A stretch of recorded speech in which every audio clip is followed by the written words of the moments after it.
On this episode of Locked On Angels, let's talk about Ron Washington and the job that he did as the manager of the Angels, what went well, what didn't go well, and what needs to change in 2025. Let's talk about it. It's time to get locked on with Mike and John, and this is Locked On Angels.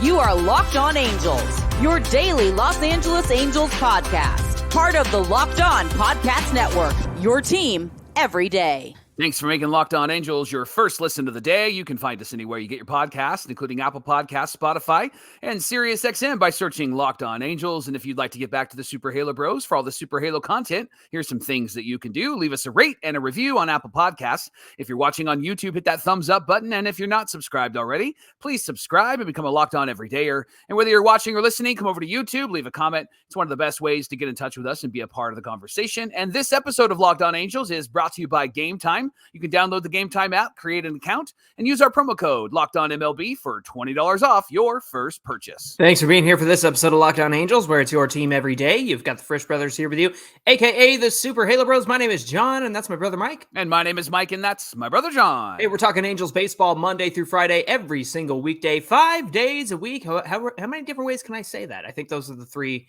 that I can say, but we're here talking Angels baseball Monday through Friday with you. On today's show, let's talk about Ron Washington, what he did well, what he didn't do so well, and what needs to change in 2025 when it comes to Ron Washington and managing these Halos. Mike, let's start, with the good stuff. What did Wash do well this season? Yeah, you and I got an email from Locked On White Sox host, and his name is Todd, and he asked about the potential of Phil Nevin taking over for the White Sox, right? So you and I gave some unfiltered thoughts, reasonable, logical thoughts to him. And the reason why I bring that up, Johnny, is because I'm of the opinion that Ron Washington was a huge upgrade from Phil Nevin, because Phil was just I think Phil is a manager that needs to be on a team that is ready to win, ready to go.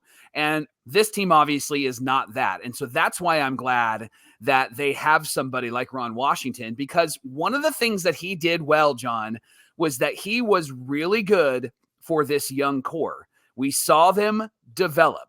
Not perfectly, not fully, but we did see them develop. And in fact, you have some numbers here specifically about defense in regards to Joe Adell and Zach Neto. Why don't you share those? Yeah, just a couple of things in regard to the defense, because that was one of the things that we were looking forward to, especially the infield with Ron Washington coming over. Obviously, Ryan Goins is a part of that as well as the infield guy and the infield coach. But talking specifically, I think helping the young Angels develop fundamentally and defensively. You think about Joe Adell this year, he had a positive 1.9 ultimate zone rating. So that kind of takes in the range, the arm, all of the defensive factors, and kind of gives you like a one nice number to sum it up with. And so having a positive UZR 1.9 is great in right field. Plus 6 defensive runs saved according to FanGraphs, which is also great as well, meaning that he prevented 6 runs essentially from scoring based on the defensive plays that he was able to make. A year ago, we wouldn't have not wanted him in right field. That's kind of the key here, right? Well, and that's what I wanted to point out, was that he just looks so confident out there. He looks like he knows what he's doing, that he's not overthinking it. You and I talked often, and with our everydayers, we talked about it as well, where Joe was going to make a catch, and you can tell when he was thinking, and you can tell when he was just athletically responding. Mm-hmm. This year, he looked like he was defending. He looked like a baseball player out there, and that he wasn't thinking, oh my gosh, oh my gosh, oh my gosh. He was knowing what route to take. He was knowing where to put the throw. He was knowing when to jump. He was knowing when to stick the glove out. He was knowing where he needed to be positioned. Really felt like he improved there. And that's a good sign, John, because when you have a defense where your defense actually knows what they're doing and they're confident, it changes everything. Simply like Zach Neto at shortstop. He just looks confident, right? Yeah, looks much more comfortable than he did last year. But even last year, he looked great. And when it comes to this year, 11 defensive runs saved. According to FanGraphs, the range improved for Zach Neto over last year. Now, ultimate zone rating is actually down from a year before, but I think that would be attributed to the fact that, he had like 700 innings in 2023. He's got, I want to say, 1,000 plus innings in 2024 at shortstop. Obviously, he played more games. I think it might be touching 1,100 the last I checked.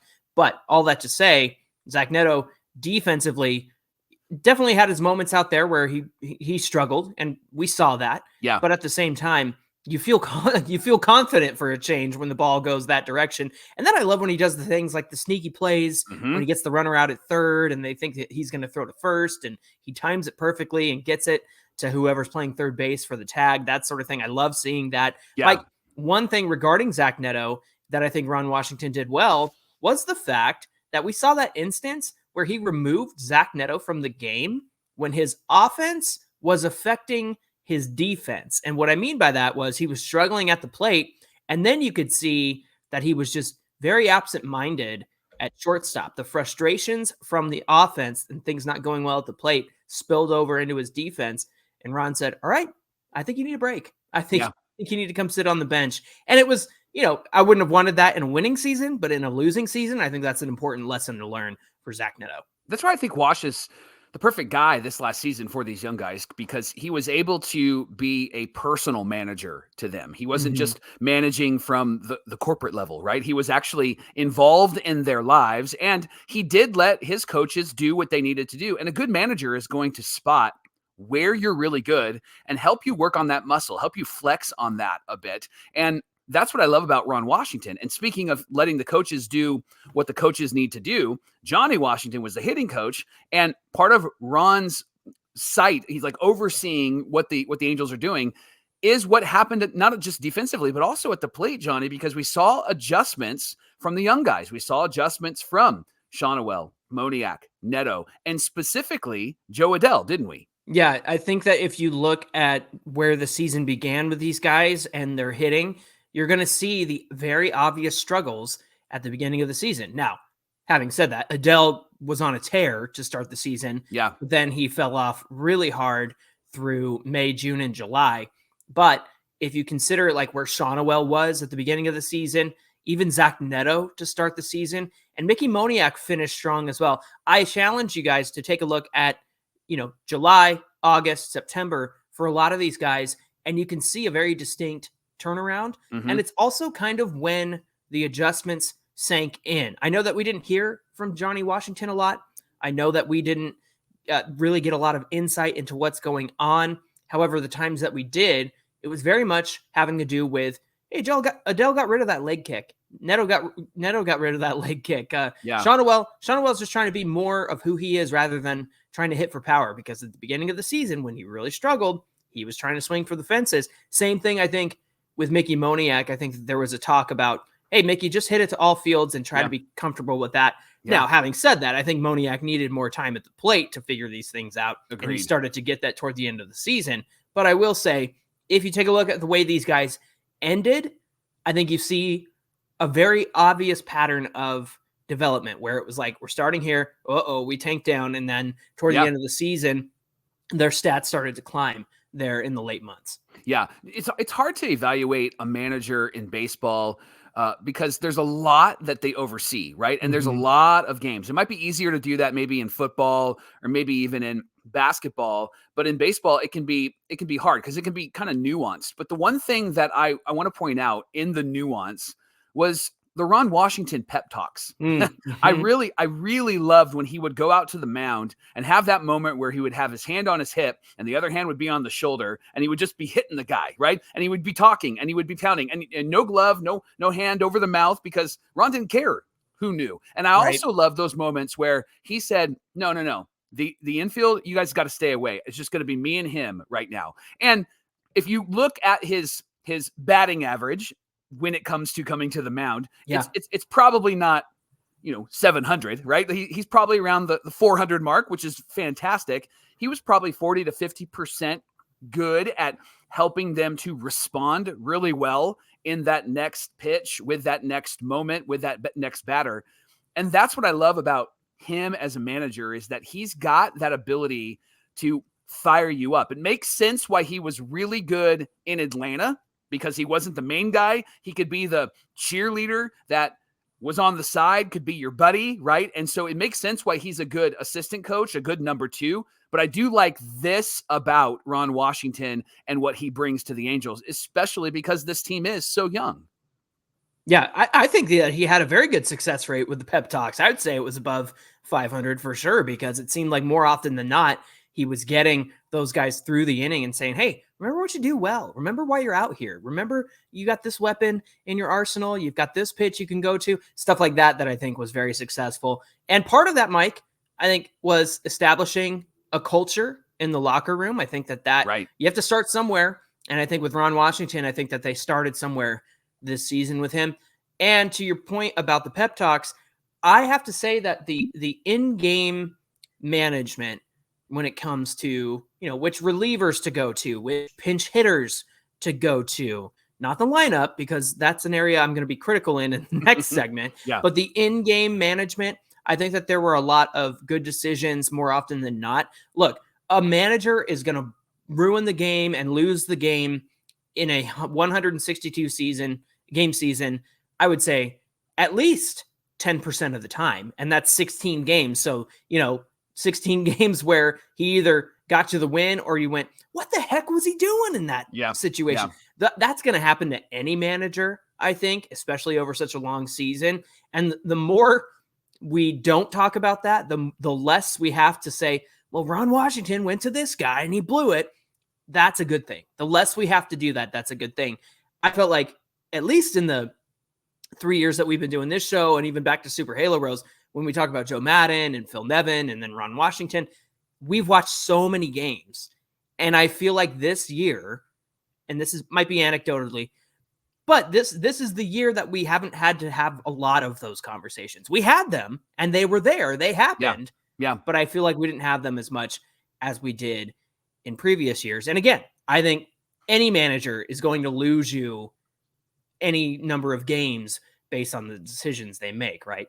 Yeah, absolutely. And I think with Ron Washington, that is going to be something that when we talk about that in the third segment, that would need to change. We would want to see that be less and less and less. But overall, John, I think that Ron did a good job with the team that he had, with the players that he had, and was able to help some development, help these guys grow a bit, and be the manager that I think we all expected him to be. Be the guy that fires people up, be the guy that fires up fans, be the guy that is fun to be around. We haven't had a manager that's fun to be around since Mike Scioscia. Everybody else was not a manager that was around for very long, or they were weird, like Joe Madden. So I really liked Ron Washington and that hire for this team this last season. Hey, thanks for making Locked On Angels your first listen of the day. Coming up on the show, we're going to get into what Ron Washington didn't do so well, offer the criticisms of what happened this season, and why so much talk about fire Ron Washington? Well, we're going to get into that conversation as well. So we hope that you'll enjoy that coming right up. Locked On Angels is brought to you by Game Time. They're obsessed with finding ways to save you money on tickets. And with Game Time, you can get last-minute ticket deals on all sorts of things, up to 60% off sports, concerts, comedy, theater, and so much more. You can save with exclusive in-app flash deals on select seats ahead of the game or the event. And they've got zone deals where you choose the section and Game Time is going to choose the seat for you. And all in pricing, you just toggle that on when you download the app. And this feature shows the total right up front. There's no surprises at checkout. And they have the lowest price guarantee, or Game Time's going to credit you 110% of the difference. And with every purchase, you receive Game Time ticket coverage. Your purchase is covered with the most flexible customer service policy in the ticketing industry. They promise that. And so you can take all the guesswork out of buying tickets with Game Time. Download the app today. Use our promo code Locked On MLB. They're going to give you $20 off your first purchase. Again, Locked On MLB, $20 off your first purchase. What time is it? Game time.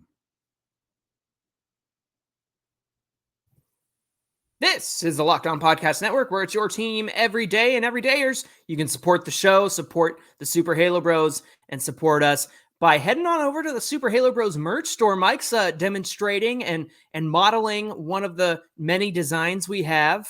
You're like Vanna White up there, dude. One of the many designs that we have on the store. He's got the fly ball design. It's the Super Halo Bros characters, and it's in the ocean blue color. But we have white and we have black shirts as well. We've got many other Angels-related designs as well. So head on over to the merch store. The link is in the episode description. And support the Super Halo Bros if you would be so kind.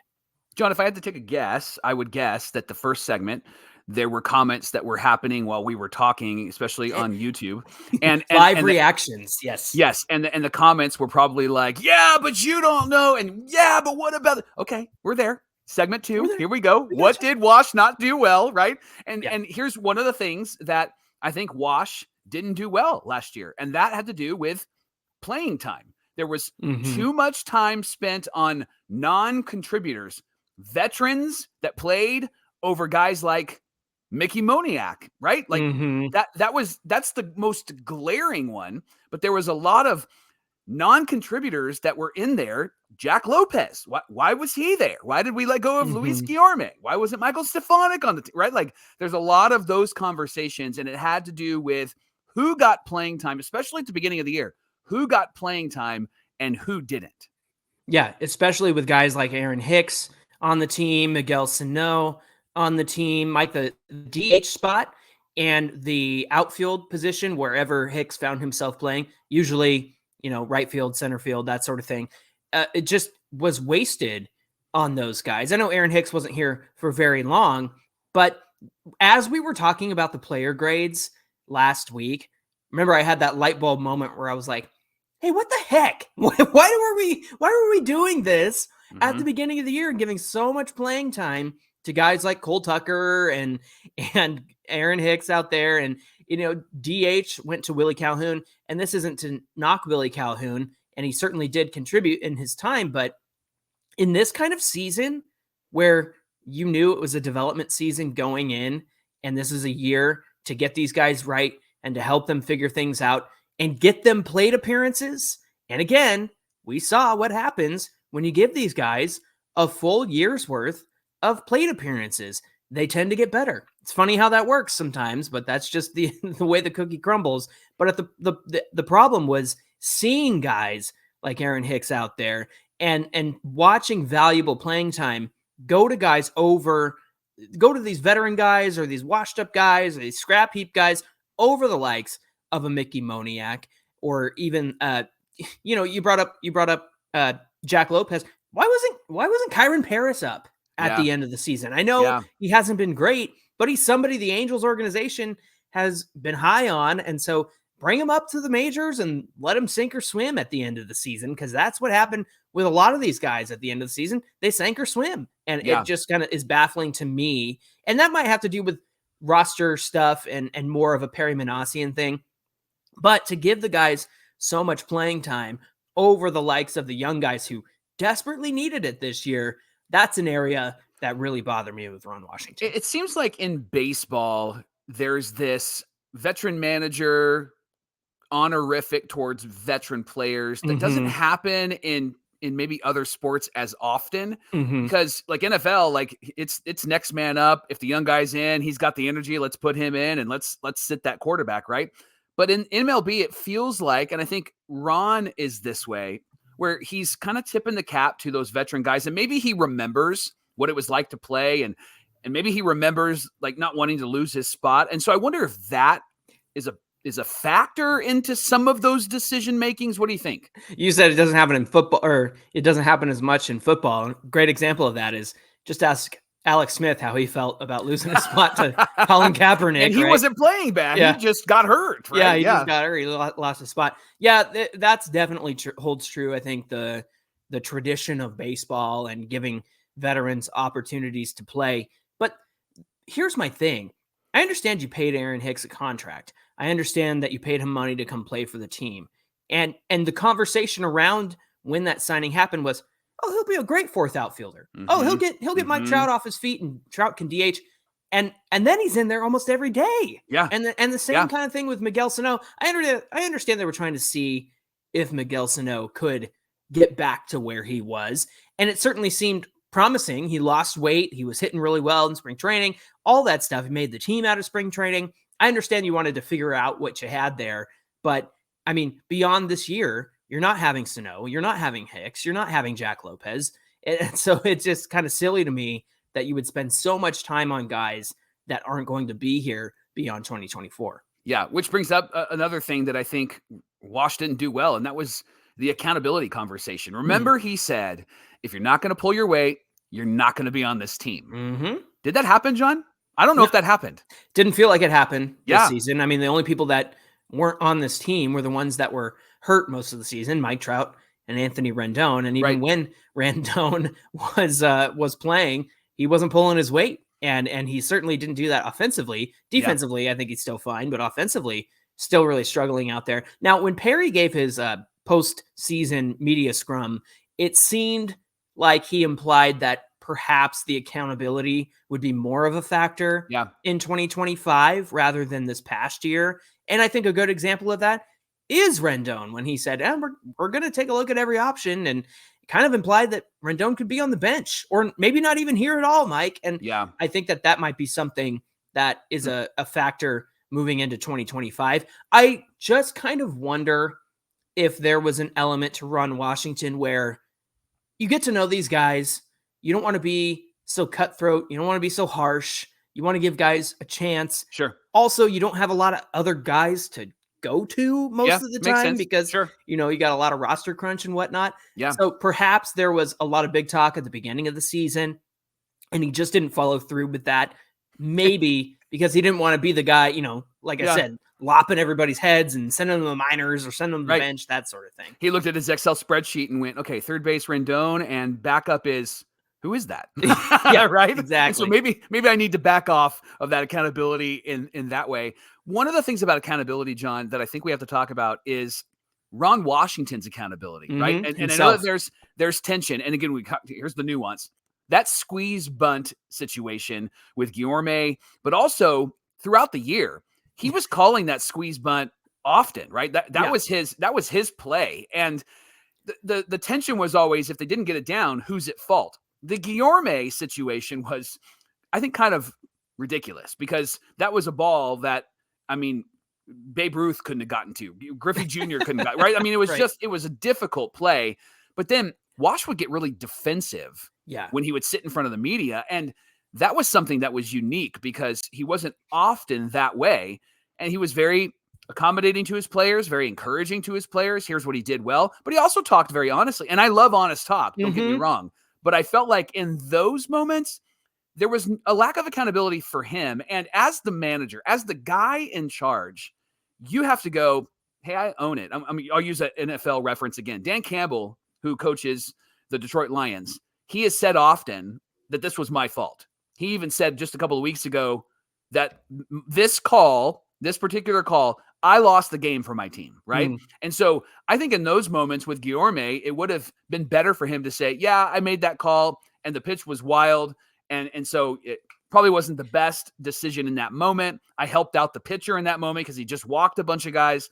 I think in other situations, he could have been maybe as aggressive and said, no, he didn't get the bunt down, because there were some times where they just didn't get the bunt down. Right? Totally. And that going back to the Guillorme situation, you're right.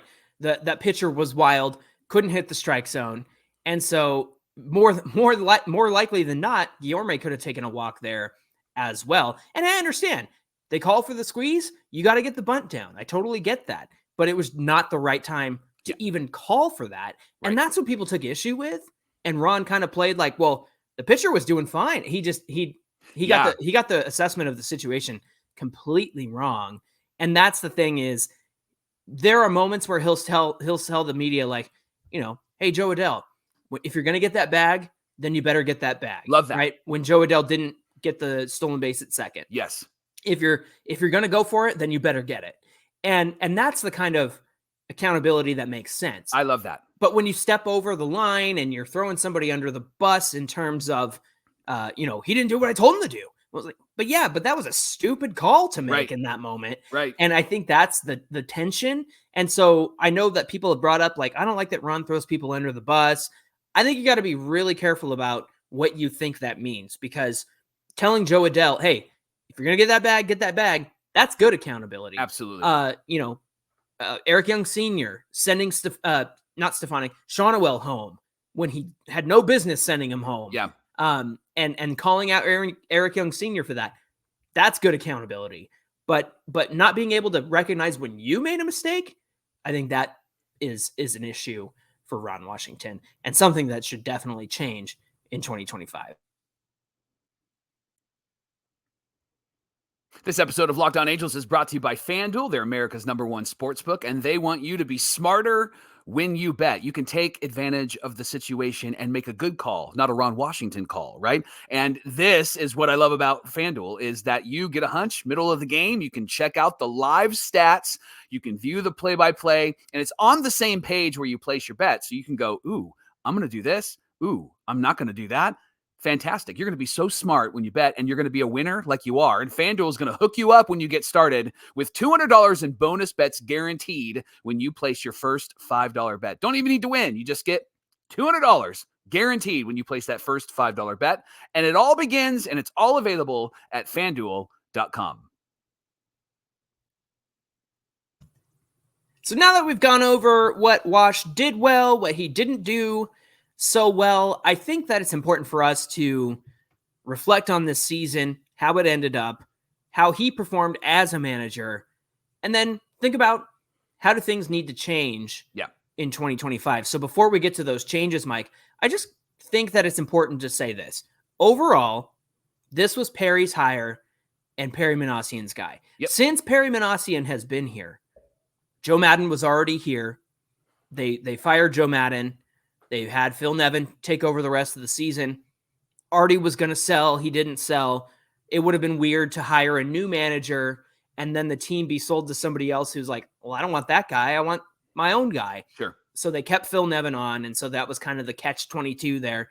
But I think it's important that Perry Manassian picked his guy before this season so that they could finally establish what they want to do. We've seen it with the minor leagues. We've seen it with drafting and development and international free agency. We've seen what Perry's trying to do there and create a young core. So he's established stuff within the organization. But as far as leadership, he never really got the opportunity to do that. And so I look at the way things turned out with the 63 and 99 season. And I see people say, well, he's got the worst record of all time in Angels history. Why is he still here? Fire Wash. Listen, first of all, I'm going to point out that the record is absolutely not Ron Washington's fault.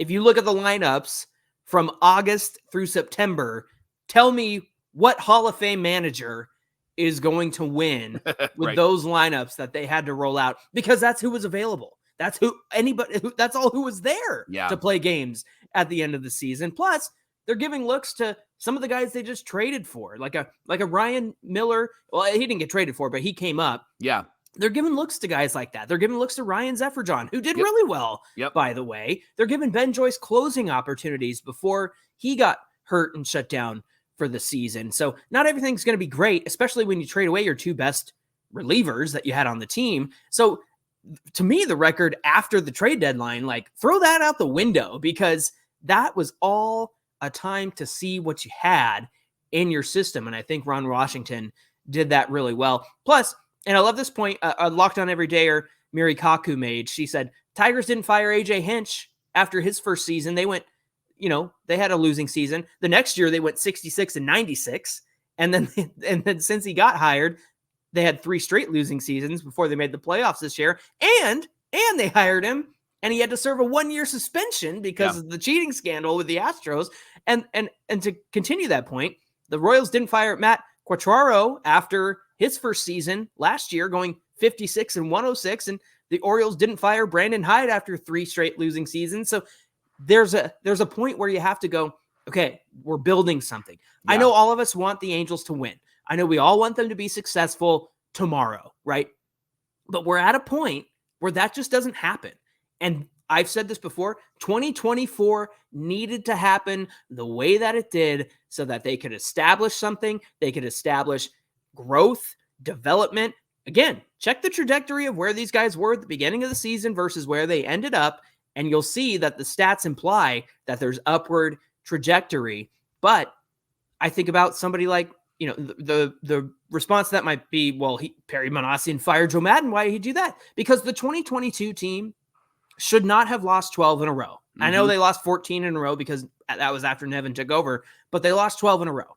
And you can't do that with the team that they had in 2022. Right. 2023, they had a winning team until the trade deadline, and then people got hurt and things fell apart, and Nevin just wasn't the guy. So this is the first time that I believe Perry Manassian has been able to establish what he wants to establish in terms of leadership, development.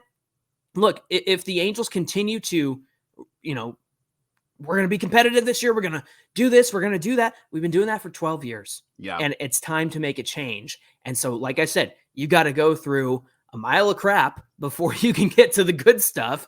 And right now, I think this season was the mile of crap. And it's not like everything was bad, but the record, if you just look at it from the 50,000 foot view above it, you're going to go, well, what a terrible record and what a terrible job Ron Washington did.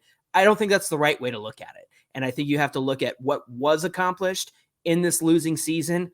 And maybe next year, we're not even going to think about what happened in 2024, right? Yeah. And I think what changes for 2025 need to be that he gives opportunities to the guys who are coming up and stop hating on guys like Michael Stefanik and see what you got in Michael Stefanik, right? It felt like there was something there. I don't know if they just don't believe in that guy. I think it's time to believe in some of the guys that you have there. And if you don't, then move on. And I think, honestly, give some clarity to that. I think Ron needs to talk honestly about where this team is at and what you're working towards instead of we're going to run down the West. Well, then put a timetable on that. We're going to do that in 2027, right? Mm-hmm. You know what I mean? Instead of saying we're going to do it this year because they didn't run it down at all. They ran it down in the way that they played. Like they ran backwards, shack, right? It's an old shack, right? And this would have been the season for them to try to run it down because it wasn't fantastic. We'll see what happens next season. But remember, the A's are continuing to develop and grow, and the Mariners are going to figure some things out, and the Astros are always going to be good, and I don't think the Rangers are going to be